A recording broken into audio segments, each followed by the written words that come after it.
కిరణ్ గారు, ఈ స్టేజ్ కూడా మీకు చాలా ఆస్పిషియస్ కదా, కా ఈవెంట్ ఇక్కడే చేశారు. ఎస్. ఓకే, సో ఇప్పుడు అల్లరి నరేష్ గారిని మాట్లాడవలసిందిగా రిక్వెస్ట్ చేస్తున్నాము. నరేష్ గారు. అందరికీ నమస్కారం అండి. కంగారు పడకండి, ఇప్పటికే 10:30 అయింది. అందరికి ఆకలి వేస్తుంది, దాహం వేస్తుంది, అర్థమైంది. ఎక్కువసేపు మాట్లాడను, చాలా షార్ట్గా స్వీట్గా మాట్లాడేసి ముగించేస్తాను. ముందుగా ఇక్కడికి వచ్చిన అంటే ఇది నాకు ఇవాళ మా సక్సెస్ అది ప్రీ రిలీజ్లా లేదండి, ఏదో సక్సెస్ మీట్కి ఇంతమంది డైరెక్టర్స్ వచ్చారు. డైరెక్టర్స్ అసోసియేషన్ డేలా ఉంది. థ్యాంక్ యూ కార్తిక్ గారు, థ్యాంక్ యూ వశిష్ఠ గారు, థ్యాంక్ యూ విజయ్ గారు, థ్యాంక్ యూ మారుతి గారు, అలాగే థ్యాంక్ యూ సార్ అందరూ, వంశీ గారికి, అందరికీ. నాకు కమిటీ కుర్రాలు చాలా బాగా నచ్చిందండి, మేము ఫస్ట్ టైం కలవటం. సో ఇక్కడికి వచ్చిన వాళ్ళు అందరూ చాలా కష్టపడి అంటే సినిమా మీద ప్యాషన్ తోటి వచ్చారు.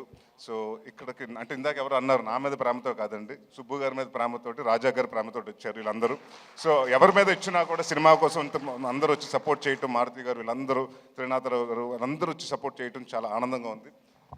ముఖ్యంగా టెక్నీషియన్స్ నుంచి మొదలు పెడతానండి. రిచర్డ్ గారు సార్, రిచర్డ్ సార్ అంటే నేను తమిళ్లో చెప్తానండి, ఆయన తమిళ్లో ఇది ఉంటుంది. హైదరాబాద్లో వీడు వాంగికోంగ సార్, ఇంకా మీరు మెడ్రాస్ వెళ్ళలేదు, హైదరాబాద్లో సెటిల్ అయిపోతున్నారు మీరు ఈ సినిమాతోటి. One of the finest cameramen అండి. అండ్ అరుపులు తక్కువ, ఏమీ ఉండదు, హడావుడి ఉండదు, ఏమీ ఉండదు, చాలా సైలెంట్గా, చాలా ఫాస్ట్గా అనుకున్నది. డైరెక్టర్కి ఏం కావాలో ఈ షాట్ ఇక్కడ అవుతుంటే రెండో షాట్కి ఇంకా లైటింగ్ జరుగుతూ ఉంటుంది. సో ఇలాంటి సినిమాకి అలాంటి కెమెరామెన్ రావటం మా వరం, అదృష్టం అండి. Thank you sir so much. అలాగే మాకు ఇంకొక అదృష్టం ఈ సినిమాకి అంటే అది అడగగానే ఇచ్చిన రాజా గారు కూడా థ్యాంక్ యూ. విశాల్ చంద్రశేఖర్ గారు, ఆయన ఎంతో బిజీగా ఉన్న ఈ సినిమాకి ఆయనే కావాలి అని పట్టుబట్టి మన సుబ్బు గారు చెప్తే ఆ మాటకి ఆయన ఎలాగైనా ఎట్టి పరిస్థితులు పట్టుకుని ఆయనకి కథ చెప్పించి ఒప్పించి ఆయన ఇష్టంగా చాలా కష్టంగా నిన్న 3 నెలలు దాదాపు సుబ్బు గారితో ట్రావెల్ చేశారు. సో విశాల్ గారు thanks lots for giving us a wonderful music and wonderful BGM.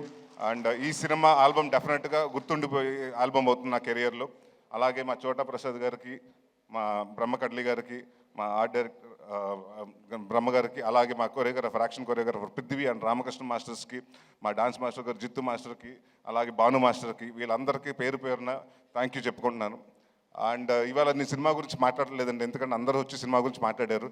So ఇక్కడ చాలామంది కష్టపడ్డారు, చాలామంది అంటే మీ అందరు ఇక్కడ కనిపించిన హీరోలు చాలామంది అక్కడ ఉన్నారు. మా డైరెక్షన్ టీం, మా ఎడిటింగ్ టీం, మా ప్రోమో రవి గారు, అలాగే ప్రతి ఒక్కరు.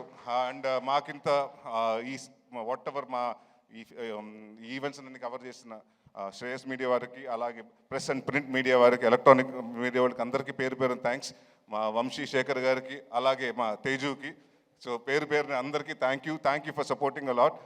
అండ్ ఒకటి మాత్రం చెప్తున్నానండి, అంటే సుబ్బు గారి గురించి చెప్పాలి. 2 సంవత్సరాల ముందు కథ చెప్పారు. ఫస్ట్ కథ చెప్పిన తర్వాత చాలా మెచ్చుకుని 3 నెలలు 4 నెలలు డ్యాన్స్ చేశారు. దాని తర్వాత ఎప్పుడైతే ప్రొడ్యూసర్ వచ్చారో నేను వేరే సినిమా కమిట్ అవుతుంది, నన్ను తిట్టుకున్నాడంటే ఒక 3 నెలలు 4 నెలలు మాత్రం నాకు అది తెలుసు, తిట్టుకున్నాడని మాత్రం తెలుసు, ఎందుకంటే ప్రవీణ్ చెప్పేశాడు. అయినా కూడా నేను చెప్పాను, కొంచెం వెయిట్ చేయండి సార్, కొంచెం వెయిట్ చేసి చేద్దాం, డెఫినెట్గా చేద్దామంటే ఆ ఉన్న వెయిటింగ్ పీరియడ్ కూడా ఆయన సక్రమంగా వాడుకుని సినిమాకి ఏం కావాలి, ఏమేమి చేయాలని ప్రతి ఒక్కరోజు కూడా ఆయన ఖాళీ ఉన్న రోజు కూడా ప్రతిరోజు సినిమా కోసమే డెడికేట్ చేశారు. అంటే ఇందాక చెప్తున్నారు కదండి, ఆయనకు అప్పుడే పాప పుట్టింది, ఈ షెడ్యూల్ స్టార్ట్ అవ్వకముందే. మేము కరెక్ట్గా తునిలో చేసి వారం రోజుల ముందు పుట్టింది. ఒకరోజు క్యాజువల్గా షూటింగ్ అయిపోయాక వెళ్తుంటే, ఏంటంటే ఇంటికైనా పాప కూడా ఉన్నట్టున్నారు కదా, వెళ్తున్నారు ఇంటికి వెళ్ళిపోతున్నారు అంటే, లేదని హోటల్కి వచ్చేస్తున్నాను. అదేంటంటే చంటి పాప మొన్నే కదా పుట్టింది, ఎవరైనా పేరెంట్స్ వెళ్తారంటే, సార్ మన ఎక్కడ బాగుంటేనే దాని జీవితాంతం బాగా చూసుకోగలుగుతాను అన్నాడు. సో ఆ వర్డ్ నాకు బాగా నచ్చింది. సో అలాగే చూసుకుంటారు సార్. అండ్ ఇందాక మీరు చెప్పారు మీ అమ్మగారికి క్షమాపణ లేకని, అంటే డెఫినెట్గా నాకు మనస్ఫూర్తిగా గట్ ఫీలింగ్ చెప్తుంది, ఆవిడ అది యాక్సెప్ట్ చేశారు. అది ఈ సినిమాని పెద్ద హిట్ ఇచ్చి మీకు అది అప్రూవ్ చేస్తారు. సో మీకు తెలుస్తుంది. అండ్ అలాగే ఇక్కడికి వచ్చిన సంయుక్త గారికి, కిరణ్ గారికి చాలా థ్యాంక్స్. కిరణ్ ఈ మధ్య మొన్న తర్వాత ఫోన్ చేయటం కుదరలేదు నాకు, సినిమా చూసిన తర్వాత. వన్ ఆఫ్ ద అంటే చాలా నాకు క్లైమాక్స్ మాత్రం ఎక్స్ట్రాడినరీగా నచ్చింది. And your performance was really good. And Samyuktha గారు, మీరు విరూపాక్ష అన్నీ చాలా బాగా చేస్తారు. అండ్ ఇప్పుడు లేడీ ఓరియంటెడ్ సినిమా అంటున్నారు. సో డెఫినెట్గా మీరే హీరోయిన్ అన్ని. రాజా గారు అంటే మా సినిమా గురించి మీకు అలా చెప్తారు, మీ సినిమా గురించి మాకు కూడా అలాగే చెప్తూ ఉంటారు. So all the best for రాక్షసి అండి. And all the best brother for K ramp. ఉంది సార్, అయిపోలేదు. ఆయన గురించి కొంచెం 2 నిమిషాలు ఎక్కువ మాట్లాడమంటున్నాడు.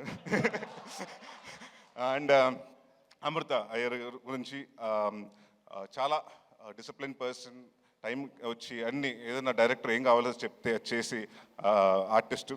So very happy to work with you. And Hanuman జనవరితో హనుమాన్ ఇయర్ బిగినింగ్లో హనుమాన్తో స్టార్ట్ చేశారు, అలాగే బచ్చల మల్లితో పెద్ద బ్లాక్ బస్టర్తో ఎండ్ చేయాలని కోరుకుంటున్నాను. అండ్ ఇంకా మా ప్రవీణ్ గారి గురించి, వినయ, రోషన్ అండ్ మన మర్చిపోయి నీ గురించి మళ్ళీ చెప్పకపోతే మళ్ళీ ఇంకో నెక్స్ట్ ప్రెస్ మీట్ లేదా మళ్ళీ మాట్లాడతారు.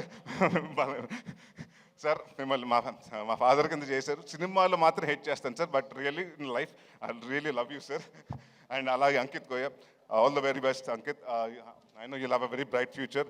మధు గారికి అంటే మా డైరెక్టర్ గారికి ప్రతి సిట్టింగ్లో అంటే స్టోరీ సిట్టింగ్లో, మందు సిట్టింగ్లో అన్నింటిలో కూర్చొని మా మధు గారికి, సో ఆయనకి కూడా థ్యాంక్స్ చెప్పుకున్నాను. ఇంకెవరినన్నా మర్చిపోయి ఉంటే మర్చిపోయాను, ప్రొడ్యూసర్ గురించి చెప్పాలి కదా.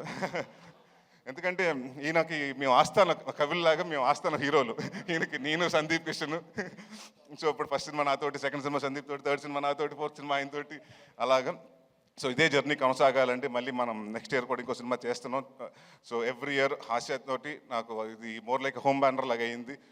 ఏది అడిగితే అది ఫస్ట్ నీ కథ చెప్పిన తర్వాత, సార్ ఈ సినిమా కొంచెం అంటే సీజీలు ఇవన్నీ వద్దు సార్, రియలిస్టిక్ లొకేషన్స్కి వెళ్దాం, ఒక 95లో జరిగేది 2005లో జరిగే కదా, సో రియలిస్టిక్ లొకేషన్స్కి వెళ్దాం అని చెప్తే, నాకు మంచి కెమెరామెన్, మంచి టెక్నీషియన్స్ కావాలంటే ఈ సినిమా దానికి అది మాత్రం తగ్గను. ఎవరి కోసం తగ్గాలి, ఎందుకు తగ్గాలని అక్కడ మొదలు పెట్టాను రాజా గారి టెక్నీషియన్స్తో పాటు.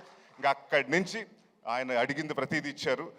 అండ్ ఇంకొక చాలా ఆనందంగా షూటింగ్ చేసామండి, ఎందుకంటే 90% ఆయన రాలేదు అక్కడ కాబట్టి. ఆయన హైదరాబాద్లో ఉండేవారు, మీ తునిలో చేసుకుంటే ఏంటి ప్రొడ్యూసర్ రావట్లేదంటే వేరే సినిమా జరుగుతుంది సార్, ఇంకో సినిమాకి సిట్టింగ్ జరుగుతుంది సార్, ఇంకో హీరోని కలుస్తున్నారు సార్ అని. సో ఇలాగే చాలా బిజీగా ఉంటూ, అంటే నేను ఏదో లాస్ట్ సినిమా అప్పుడు కూడా చెప్పాను, చిన్న సినిమాలో దిల్ రాజు గారు అని, ఇప్పుడు దిల్ రాజు గారి స్థాయిలో మీరు రావాలి, మీ బ్యానర్ కూడా పెద్ద బ్యానర్ అవ్వాలి సార్. అండ్ డెఫినెట్గా మీరు ఇందాక ఆయన చెప్పినట్టు 3.5 లక్షల ఫర్నిచర్, ఇంకో 30 లక్షల ఫర్నిచర్ అవ్వాలి, దాని తర్వాత అలా పెరుగుతూ ఉండాలి, బట్ అదే ఆఫీస్ ఉండాలి. మీరు ఎన్ని సంవత్సరాలు ఉంటే ఎన్ని సంవత్సరాలు సినిమా ఇండస్ట్రీలో ఉండాలి. All the very best. ఇంకెవరన్నా మర్చిపోతే పేరు పేరున సారీ అండి, అంటే ఎవరన్నా మర్చిపోతే ఇంటెన్షనల్గా కాదు, ఐమ్ సారీ. అండ్ యా ఒకటి మాత్రం చెప్తున్నానండి, అంటే నా కాన్ఫిడెన్స్ ఉంటే ఈ మధ్యకాలంలో, అంటే మనం ఒక యాక్టర్గా చేసినప్పుడు తెలిసిపోతుంది. నేను నాంది చేస్తున్నప్పుడు మా ప్రొడ్యూసర్ సతీష్ గారిని పిలిచి రెండో రోజు చెప్పా, ఏమంటే ఎంత బాగా చెప్పాడు, అంత బాగా తీస్తున్నాడండి, రెండో సినిమా అడ్వాన్స్ ఇవ్వమని.